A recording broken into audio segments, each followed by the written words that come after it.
Баршаңызға сәлем достар. Бүгін сіздермен брауни печеньесінің рецептісімен бөліскіміз келіп отыр. Егер сіз шоколадты қатты жақсы көрсеңіз, онда міндетті түрде пісіріп көріңіздер. Ал ендеше бастаймыз. Біздер мұнда барлық керек ингредиенттер дайындап қойдық. Алдымен сармайға шоколадтарымызды салып, микроволновкаға ертіп аламыз. Микроволновка болмаған жағдайда водяной баняда ертсеңіздер де болады. Мінекей осылай еріді, жақсылап араластырып бір шетке қойып қоямыз.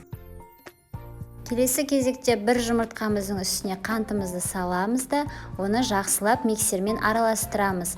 Бізде масса 2 есеге ұлғаю қажет.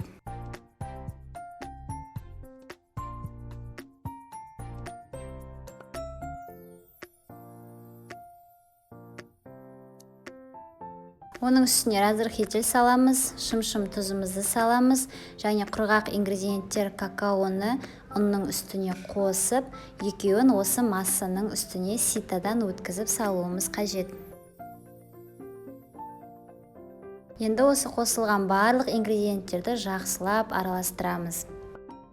Оның үстіне еріген сармайымыз бен шоколадымызды құйып, оны да жақсылап араластырамыз. Енді осы дайын болған массаның барлығын кондитерлік мешокқа саламыз. Кондитерлік мешогымыздың басын қиып, противенге пергамент қағазын төсеп, болашақ печеньелерімізді орналастырып шығамыз.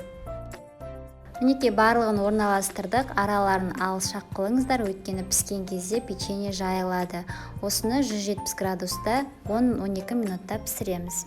Осымен біздің шоколадты брауни печеньелеріміз дайын достар. Міндетті түрде жасап көріңіздер, өте дәмді шығады. Бізбен бірге соңына дейін болғандарыңызға рахмет.